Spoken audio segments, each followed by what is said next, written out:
chicos. Mientras nos vamos sentando, vamos retomando la segunda parte. Nos habíamos quedado en la cobardía. Y acá dice, nos enfocamos en decisiones amorales.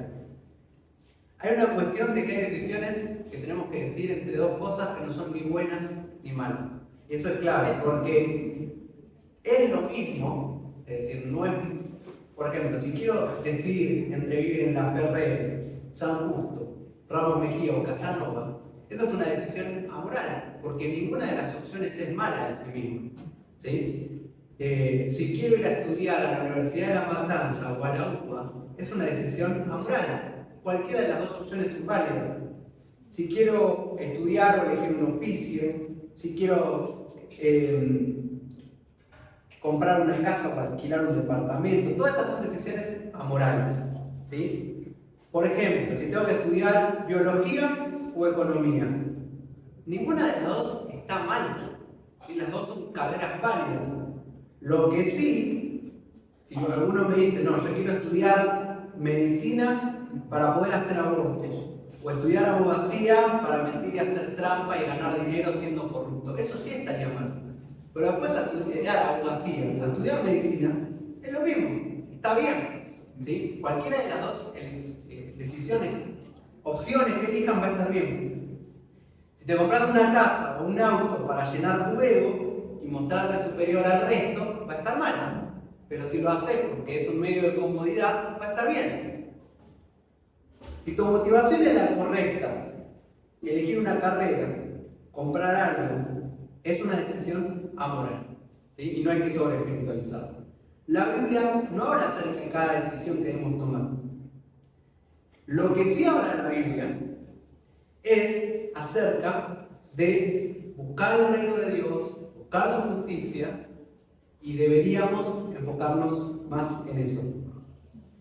Quiero mostrarles algunos principios bíblicos que son clave para ya ir cerrando, digamos, la idea de lo que estuvimos hablando en el día de hoy. Número 1, no te preocupes, buscar el reino de Dios.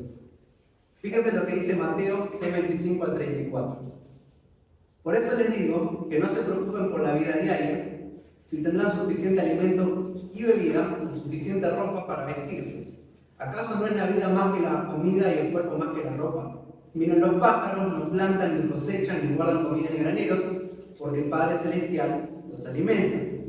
¿Y no son ustedes para Él mucho más valiosos que ellos? ¿Acaso con todas sus preocupaciones pueden añadir un solo momento a su vida? ¿Y por qué preocuparse por la ropa? Miren cómo crecen los lirios del campo, no trabajan ni cosen su ropa. Sin embargo, ni Salomón con toda la gloria se vistió tan hermoso como ellos. Si Dios cuida de manera tan maravillosa a las flores silvestres, que hoy están y mañana se echan al fuego, tengan por seguro que cuidará de ustedes. ¿Por qué tienen tan poca fe? Así que no se preocupen por todo eso. ¿Qué comeremos? ¿Qué beberemos? ¿Qué ropa nos pondremos? Esas cosas dominan el pensamiento de los incrédulos. Pero su Padre Celestial ya conoce todas sus necesidades.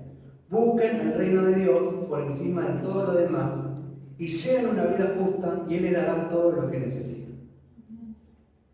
Este texto también hay un versículo más, dice, así que no se preocupen por el mañana, porque el día de mañana traerá sus propias preocupaciones. Los problemas del día de hoy son suficientes por hoy. Si quieren después pueden leerlo en detalle, pero hay varios puntos que sacamos de acá. No debemos preocuparnos, sino confiar en Dios. La preocupación, punto número 2, y la ansiedad son frutos pecaminosos, ¿sí?, que brotan de un corazón incrédulo. Cuando yo me preocupo, ¿sí?, cuando yo me pongo ansioso, uno puede decir, bueno, yo soy así. No, eso es, la preocupación y la ansiedad son síntomas de falta de fe y confianza en Dios. Cuando yo tengo fe no me preocupo, confío en Dios. Cuando yo tengo fe no me pongo ansioso, confío en Dios. Si yo estoy preocupado, el ansioso en general no puede vivir el presente porque está abatido por los problemas potenciales del futuro que quizás no existen, ¿sí?, pero está preocupado y no puede vivir el hoy.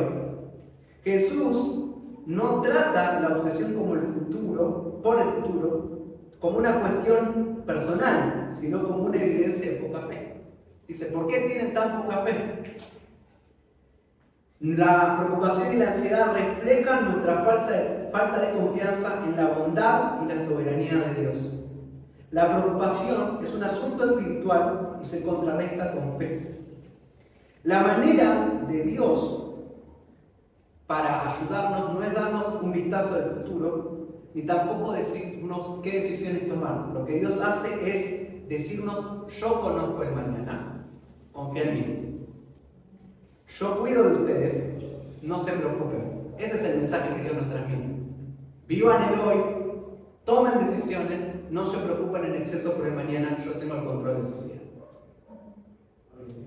Poné a Dios en el primer lugar de tu vida y vas a poder tomar decisiones sabias.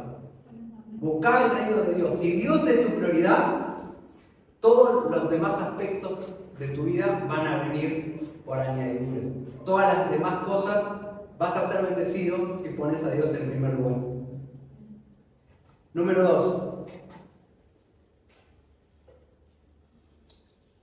¿Me ya tengo un oído? Sí. La voluntad de Dios. ¿Cuál es la voluntad de Dios para mi vida? Esa es una pregunta que se hace siempre. Y en el libro de 1 Tesalonicenses nos dice, capítulo 4, versículo 3, la voluntad de Dios es que sean santos. Está la descripción. Yo te voy a decir cuál es la voluntad de Dios para tu vida. Es que seas santo, porque la Biblia dice que la voluntad de Dios es que seas santo. ¿Sí? Esa es la respuesta corta. Entonces, Él quiere que tomes el trabajo que te haga más santo, que compres la casa que te hace más santo, que te cases para ser más santo, que todo lo que hagas, lo hagas para mejorar tu relación con Él y para crecer como cristiano y para ser más piadoso, más puro y más obediente. Hay decisiones que es evidente que en lugar de acercarme a Dios, me van a alejar de Dios. En cambio, una decisión que es evidente que me va a acercar a Dios o que mínimamente no me va a alejar de Él, es una decisión que la puedo tomar tranquilo. ¿Amén? En tercer lugar, 1 Tesalonicenses 5, 16 al 18 dice: 1. Estén siempre alegres. 2. Nunca dejen de orar. 3. Sean agradecidos en todas circunstancias, pues esa es la voluntad de Dios para ustedes. ¿Qué quiere Dios? En el versículo anterior, que seas santo. ¿Qué quiere de Dios para vos? Que estés siempre alegre, a pesar de las circunstancias. Que nunca dejes de orar. ¿Sí? Y que seas agradecido en todas circunstancias. Esas cosas que quiere Dios. Entonces, no sé qué quiere Dios para mi vida. Hoy ya hay una respuesta. Y es una respuesta bastante concreta. Punto número 4. La voluntad de Dios es que sea lleno del Espíritu Santo. En Efesios 5, 17 al 18 dice: no actúen sin pensar. Más bien, procuren entender lo que el Señor quiere que hagan. Trata de entender lo que Dios quiere que hagas. Y dice el versículo siguiente: no se emborrachen con vino, porque eso les arruinará la vida. En cambio, sean llenos del Espíritu Santo. El Espíritu Santo, vos te llenás del Espíritu Santo cuando tenés una vida en comunión con Dios y una vida llena de su palabra. ¿Sí? Esa vida llena de su palabra y del Espíritu Santo va a cambiar la forma en la que pensás. Cuando cambie tu forma de pensar, va a cambiar la forma en la que decidís, y la forma en la que ves las prioridades, y la forma en que evalúas todo. Es importante, entonces, si yo quiero agradar a Dios, tengo que tratar de llenarme de Él. Ya vayamos recapitulando todas las cosas en las que me puedo llevar hoy. Dios quiere que sea santo, Dios quiere que sea lleno del Espíritu Santo, quiere que sea agradecido. Pensemos todo eso. Punto número 5. La voluntad de Dios es que le conozcamos a Él y demos fruto. Colosenses 1, 9, 10 dice: le pedimos a Dios, Pablo está orando por los colosenses, que les dé pleno conocimiento de su voluntad. ¿Y cuál es la voluntad de Dios, no? Que les conceda sabiduría y comprensión espiritual. Ahora nos va a decir cuál es la voluntad de Dios. La forma en que vivan siempre, versículo 10, honrará y agradará al Señor y sus vidas producirán toda clase de buenos frutos. Mientras tanto irán creciendo a medida que aprendan a conocer a Dios más y más. Si conoces a Dios, que es su voluntad, que le conozcas, que sepas cómo es Él, que estudies día a día, que dediques tiempo para saber cómo es Dios, y sus atributos, lo que Él ama, lo que Él aborrece, cada característica de su persona, eso te va a llevar a dar fruto. Dios quiere que le conozcas y que lleve fruto. Punto número 6. No esperes lo inesperado. En el sentido de que en la Biblia vemos muchas veces donde Dios a través de señales, donde Dios a través de sueños, donde Dios a través de visiones, donde Dios a través de ángeles confirmaba o ayudaba. Pero esos eran sucesos extraordinarios. Y nosotros particularmente somos continuistas, es decir, creemos que esas cosas no han cesado. Dios sigue hablando a través de sueños, de visiones, de profecía y de todas esas cosas. Pero eso no quiere decir que ante cada decisión que tengas que tomar, Dios te va a hablar por un ángel, o por un sueño, o por una visión. Pero lo que sí tenés por certeza es que Dios siempre te va a hablar a través de su palabra. Amén. En general, estamos muy preocupados y esperados porque Dios nos hable de un modo sobrenatural, pero tenemos la Biblia y no la leemos. Entonces eso es una contradicción. El pastor John Piper decía, ¿quieres escuchar la voz de Dios? Lee la Biblia en voz alta. Amén. Vamos a conocer ahora el camino de la sabiduría, que está narrado en el libro de Proverbios, capítulo 2, versículos 1 y 6. Dios quiere que cada uno de los que estamos acá seamos sabios. Porque la sabiduría, la definición de sabiduría es conocimiento en acción. Una persona sabia es aquella que sabe desenvolverse, que sabe solucionar problemas. Una persona sabia es una persona que sabe decidir, que no solamente tiene conocimiento teórico, sino que puede llevarlo a la práctica. Eso es la sabiduría. Fíjense, en el libro de Proverbios, antes de ir al libro de Proverbios, piensen que Dios no nos dice que oremos para ver el futuro. No hay ningún texto de la Biblia que dice orá para que te diga el futuro. Pero sí dice la Biblia, orá por sabiduría. ¿Sí? Santiago 1.5 dice, si necesitas sabiduría, pídansela a nuestro generoso Dios y Él se las dará. No le reprenderá por pedirlo. Si vos le pedís al Señor que te dé sabiduría, le estás pidiendo que te dé capacidad para, en momentos difíciles, donde tengas que tomar decisiones difíciles, tengas la capacidad, en función del conocimiento que tenés de su persona, de su palabra, ¿sí? Y de lo que a Él le agrada, tomar la decisión correcta. Eso es la sabiduría. Y ese es el camino que tenemos que transitar. Si vos buscás la sabiduría, desde ahora, desde tu edad actual, si la buscas, la vas a encontrar y te va a ser de bendición a lo largo de toda tu vida. Y de eso se trata el libro de Proverbios. Y es la respuesta al saber decidir.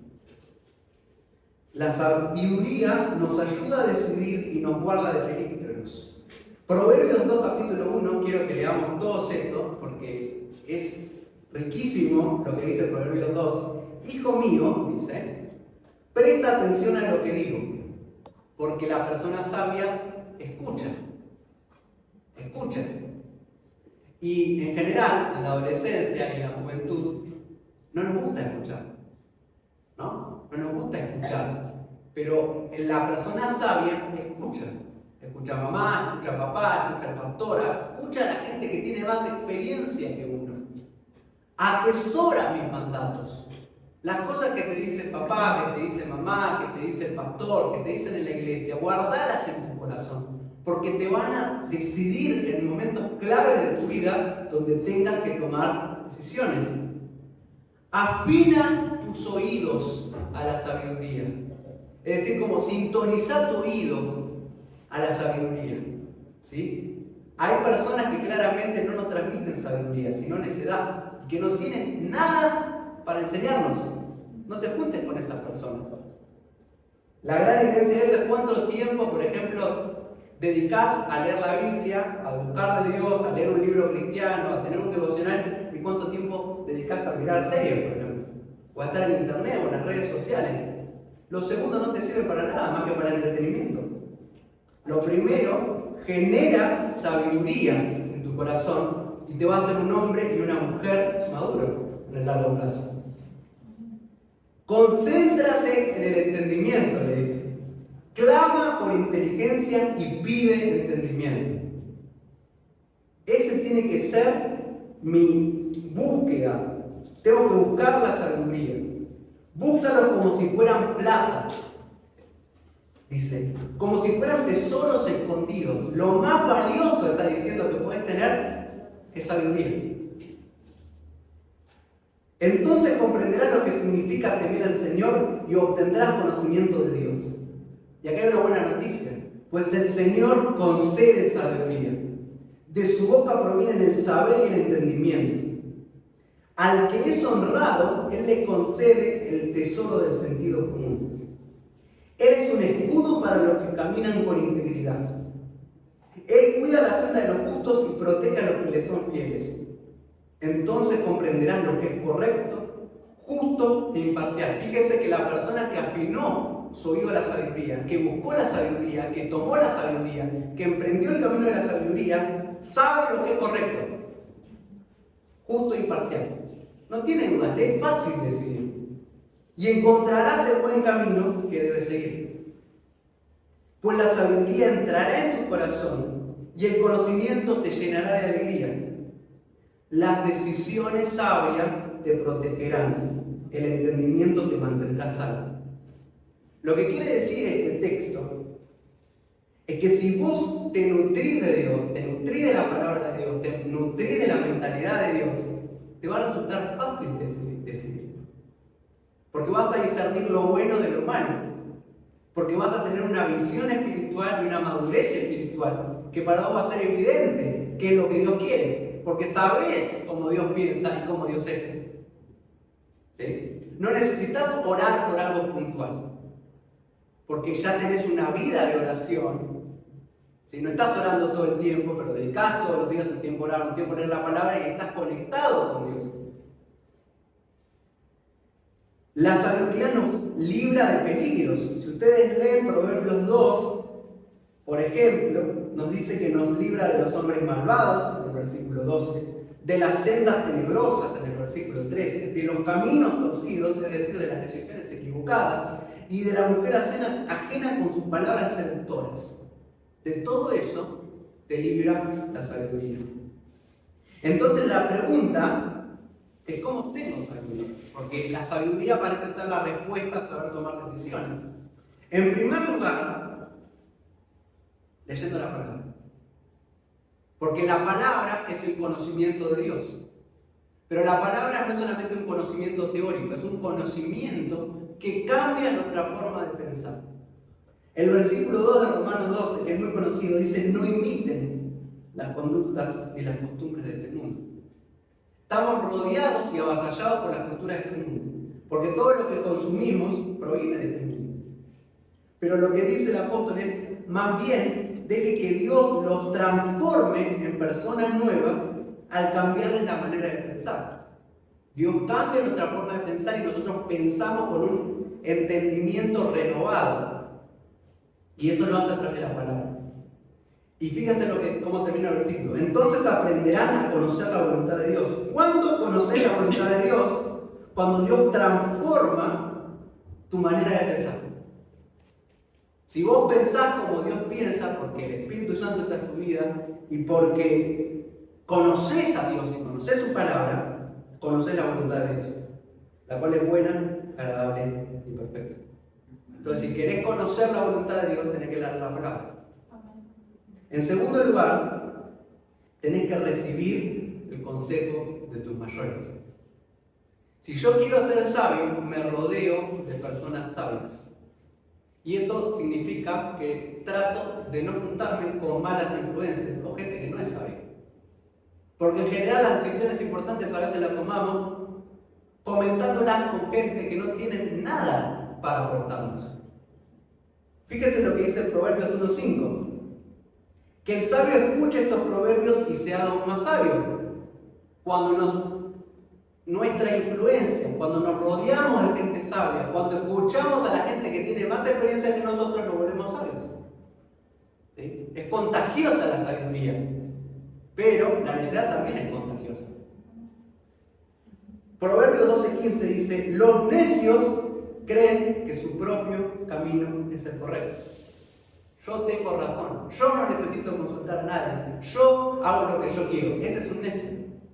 Pero los sabios prestan atención a otros.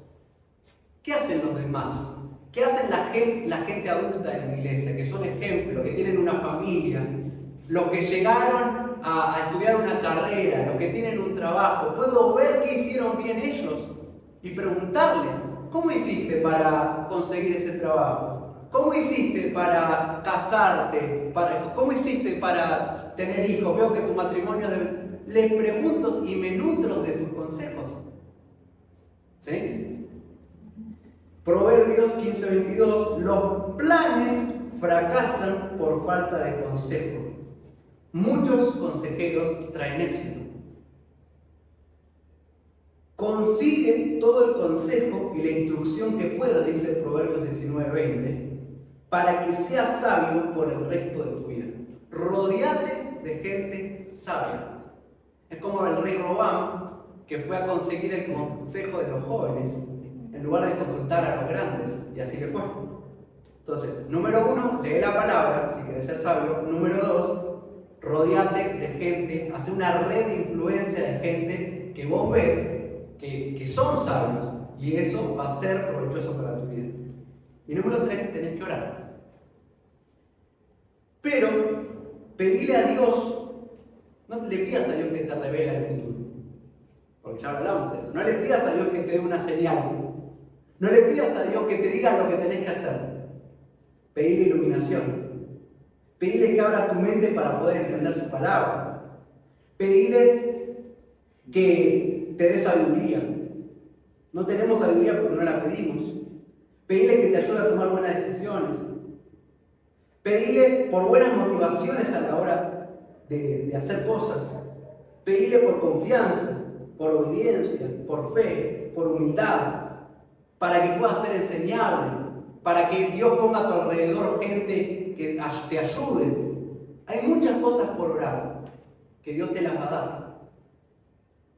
Entonces, estas son las 3 cosas que tenés que hacer para ser sabio, para seguir el camino de la sabiduría. Y el punto de naturalizar estas herramientas. Tengo que establecer una rutina en mi vida en la que leo la palabra constantemente, en la que estudio la palabra constantemente, en la que oro al Señor. No se trata de orar 10 horas por día porque tengo un hábito de la oración, y en la que me rodeo con gente que me va a ayudar y no que me va a llevar por el mal camino. Si yo practico estas cosas, me voy a convertir en una persona sabia. Vamos a hacer ejemplos y con esto ya vamos cerrando. Supongamos que quiero conseguir un trabajo. En función de lo que dijimos, lo primero que tengo que hacer es leer la palabra. Pero no, si yo ya tengo el hábito de leer la palabra, hay cosas que yo ya sé. Por ejemplo, no estoy buscando en la Biblia un versículo que diga: vas a aceptar la posición de cajero en el supermercado. Yo lo que estoy haciendo, yo ya sé a la luz de la palabra que el trabajo que tengo que tomar tiene que ser honrado. Y yo sé que es un trabajo en el que me van a obligar a mentir, o un trabajo donde tengo que hacer algo indigno, o un trabajo en el que tengo que practicar abortos, o un trabajo donde tengo que engañar a la gente. Yo ya sé que eso no es para mí. Porque lo sé, porque leo la palabra y sé que la palabra me lo dice. También sé que la palabra de Dios dice en 1 Timoteo capítulo 5, versículo 8, que cual sea el trabajo que tenga, tengo que ser capaz de alimentarme a mí mismo, porque la Biblia dice que no trabaja, que no coma. Y aparte, tengo que ser capaz de proveer a los míos. Si yo tengo una familia, ¿sí? Tengo que tener un trabajo para sustentar a mi familia, porque eso es lo que Dios demanda, ¿sí? Entonces, si tengo un trabajo que me encanta, pero no puedo cubrir la necesidad de mi familia, voy a tener que buscar otra cosa, porque esa es mi responsabilidad. Y tengo que tener en cuenta que este trabajo me haga más santo y que interfiera y que no interfiera en mi relación para con Dios y para con la iglesia. Si es un trabajo que está buenísimo y me van a pagar mucho, pero no voy a poder más a la iglesia, no es un trabajo que esté dentro de la voluntad de Dios. Y no hace falta nada extraordinario para que te des cuenta que ese trabajo no va a ser de bendición para tu vida, porque te va a apartar de Dios. ¿Sí? Hebreos 10:25 dice, no dejando de congregarse, como algunos tienen por costumbre. Entonces, si yo leo a la luz de la palabra, sé muchas cosas que me van a ayudar a tomar una decisión. En segundo lugar, busco consejo. Supongamos que algunos de ustedes van a buscar su primer trabajo o van a elegir qué carrera estudiar. ¿Le preguntaste a la gente que está a tu alrededor? La gente que te conoce, que te ve en el día a día, es decir, tu papá, tu mamá, tus hermanos, tus amigos, ¿qué habilidades ves en mí? ¿No? Porque, por ejemplo, si no te gustan los niños, no te conviene ser maestra jardinera. ¿Soy bueno con las personas o con las cosas? Si soy bueno con las personas, quizás puedo estudiar una carrera en medicina, sociología, puedo trabajar de atención al público, ¿sí? Porque puedo trabajar en tareas que implican relación con personas. Ahora, si no me llevo bien con las personas y me llevo bien con las cosas, quizás una carrera como una ingeniería, como ser mecánico, va a ir mejor conmigo. Pero si yo le pregunto eso a mi alrededor, la gente te va a decir, yo te veo haciendo esto, creo que te llevaría. Y cuando hablo con gente sabia, ellos me van a aconsejar para bien. Me van a decir, yo te veo haciendo esto, fíjate. O es acercarte a personas sabias que ya tienen un trabajo y decir, ¿cómo elegiste tu primer trabajo? Y te van a ayudar. ¿Sí? Preguntarle a la gente qué dones ven vos, ¿me ves haciendo esto? Etc. En tercer lugar, ora a Dios. Pero no ores pidiéndole que te diga qué trabajo tenés que tomar. Ora pidiéndole que tus motivaciones a elegir el trabajo sean las correctas. Que no le estés haciendo por avaricia, por amor al dinero. ¿Sí? Ora para que puedas prepararte y dar buenas entrevistas. Ora para que los horarios no coincidan con los horarios del culto. Ora para que tengas un buen balance de vida-trabajo. Porque si es un trabajo que te va a impedir estar con tu familia, no va a ser un buen trabajo. Orá para que te ayude a hallar gracia en los ojos de los empleadores y hacer un trabajo que glorifique a Dios. ¿Sí? Siendo responsable, siendo atento. Y tampoco sobreidealices la situación. No esperes el mejor trabajo del mundo. ¿Sí? Porque en este mundo, en cualquier trabajo, vas a tener momentos buenos y momentos malos. Y quizás en algún momento vas a evaluar, ¿sí? Cambiarte a otro trabajo porque ese no satisface tu corazón. Pero no busques satisfacción en este mundo, porque este mundo no te va a satisfacer. Tu satisfacción está en Dios. Y eso es lo que ya hablamos. Ahora, si yo busco el trabajo perfecto, quizás nunca voy a elegir un trabajo. Y es importante que decidas y que tomes el primer trabajo. Punto número 4, entonces toma una decisión. Si ya leíste la palabra, si conoces la palabra, puedes trabajar en casi cualquier cosa, porque es una decisión amoral, y hasta es mejor que trabajes a que seas perezoso. Es mejor que tomes algo a que no estés haciendo nada en tu casa. ¿Sí? Mientras no sea algo inmoral, ni algo poco honrado, va a estar bien. ¿Sí? Y si es algo que lo haces con gozo y con alegría, vas a glorificar a Dios y a Dios le va a gustar. Lo que sí Dios no quiere es que seas un holgazán. Proverbios 6 al 11 dice, tú holgazán aprende una lección de las hormigas, aprende de lo que hacen y hazte sabio. A pesar de que no tienen príncipe ni gobernador, ni líder que las haga trabajar, nadie las está vigilando, se esfuerzan todo el verano juntando alimento para el invierno. Pero tú, holgazán, ¿hasta cuándo seguirás durmiendo? ¿Cuándo despertarás? Un rato más de sueño, una breve siesta, un pequeño descanso cruzado de brazos. Entonces la pobreza te asaltará como un bandido. La escasez te atacará como un ladrón armado. Lo que la Biblia me dice es, busca un trabajo, tomalo, cumplí con tus responsabilidades como padre, como madre, como joven que quiere independizarle, y va a estar bien. Pero lo que no te conviene hacer es sobre espiritualizar la decisión y estar perezoso. Proverbios 26, 13 al 16 dice, el perezoso afirma, hay un león en el camino. Sí, estoy seguro de que allí afuera hay un león. Es como que ve, pone cualquier excusa para no trabajar. ¿Sí? No sé si este trabajo va a agradar a Dios, entonces por la duda no trabajo. Así como la puerta gira sobre sus bisagras, el perezoso da vueltas en la cama. Los perezosos toman la comida con la mano, pero ni siquiera se la llevan a la boca. Los perezosos se creen más listos que 7 consejeros sabios. Dios llama a su pueblo a hacer todo tipo de cosas. A veces uno se siente llamado a hacer su trabajo, a veces no. Uno simplemente va a trabajar, cumple con su responsabilidad, gana el dinero que necesita para sustentarse a sí mismo, que es honra a Dios y a su familia, y va a estar bien. No hay que sobreespiritualizar esa decisión. Por ejemplo, número 2, me quiero casar, me quiero poner de novio. ¿Qué tengo que hacer si quiero hacer eso? Tengo que escudriñar la palabra. Ya estamos bien. La Biblia no te dirá con quién debes casarte. No vas a abrir la Biblia y te va a decir te tenés que casar con esta persona. Pero la Biblia te dice mucho. Número 1, te dice que el matrimonio debe ser un hombre y una mujer. Ahí estás descartando el 50% de la humanidad. Te dice que debes casarte con un cristiano. La Biblia te dice que debes casarte con un cristiano. Ahí estás descartando muchísima gente. Se acota, digamos, la cantidad de personas que puedes elegir. Porque puedes ver a alguien que tiene muchas cosas buenas, pero no es cristiano, descartado. Punto. Cortita y al pie. Bueno, conocen los textos, Malaquías 2:11, 1 Corintios 7:39, no tú unirás un yugo desigual. No hace falta, lo conoces. Tampoco es aconsejable que un creyente maduro se case con un creyente inmaduro. ¿Sí? Es decir, alguien que está hace mucho en la iglesia se case con alguien que recién llega, porque hay un desbalance ahí.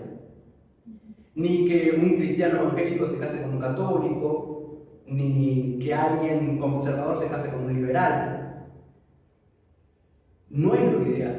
Y después tendrías que buscarte a alguien, obviamente, que vaya en la misma dirección que vos, que tenga los mismos planes en Cristo y la misma mentalidad que vos. ¿Sí? Pero bueno, ahí la Biblia ya te dio unos lineamientos. Después buscar consejos sabios.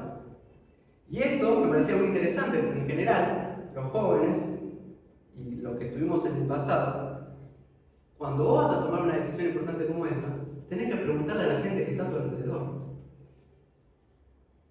Y en general no nos gusta hacer eso, porque nosotros queremos tomar nuestra decisión, pero tomar una decisión sin consultar a la gente sabia que está a nuestro alrededor es necedad, por lo que acabamos de leer.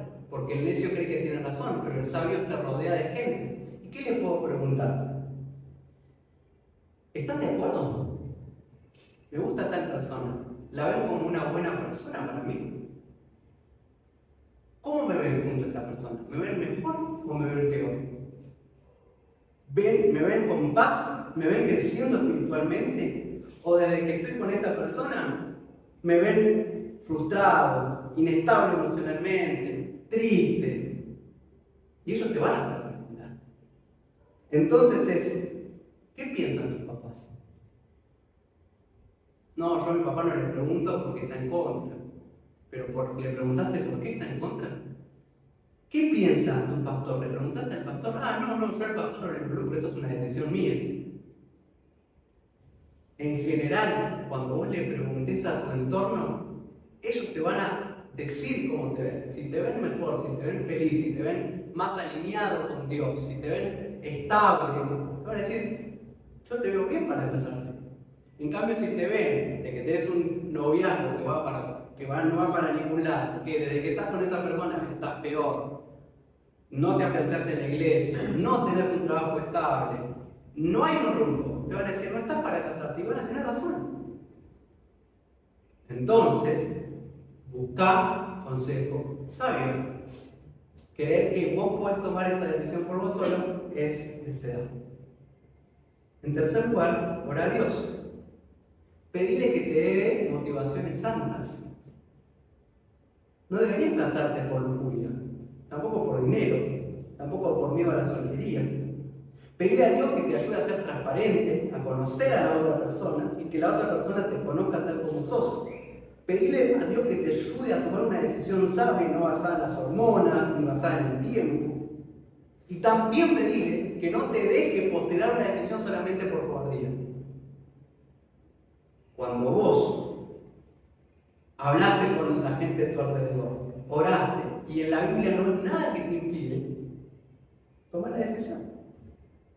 Si tenés la edad adecuada, si tenés un trabajo estable, te gusta una chica o un chico, los dos son cristianos, tus amigos y familiares aprueban la relación porque ven de que te hace bien y no ven nada alarmante en esa relación.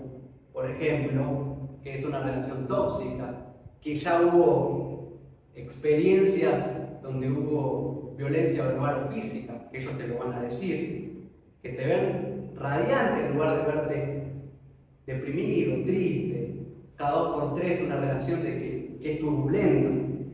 Si ellos te dicen te veo bien, probablemente debes casarte. Y se acabó el problema. No necesitas una super señal, porque ya tenés a la luz de la palabra, de la oración y de tu entendimiento, la sabiduría para darte cuenta que esa es la decisión correcta. Amén. Conclusiones. El camino que tenemos que tomar para decidir es el camino de la sabiduría. El camino en el que le pido a Dios que me dé sabiduría. El camino en el que leo la palabra, oro y tengo la capacidad para arriesgarme y tomar decisiones con soltura, porque conozco a Dios y porque sé que le gusta a Dios y sé que Dios lo aborrece. Este es un tiempo, y el propósito de esta palabra es para que ustedes puedan madurar, pero no maduren a los 30, para que ya maduren a los 18, 19, 20 años, y nosotros los más grandes todavía, que muchas cosas que nos cuesta decidir, empecemos a enfrentar la vida con mayor determinación, con mayor confianza. Y si me cuesta decidir, si me pongo ansioso, si me pongo nervioso, si no me falta coraje, es porque me falta más de Dios. Tengo que buscar en Él. Señor, ayúdame a decidir con más valor, ayúdame a decidir con más coraje, dame determinación, quiero tomar esta decisión, dame sabiduría. Me falta hablar más con gente más grande que yo, preguntarle, estoy en este problema, ¿vos qué harías? Rodearme de un entorno que sea bendición para mi vida.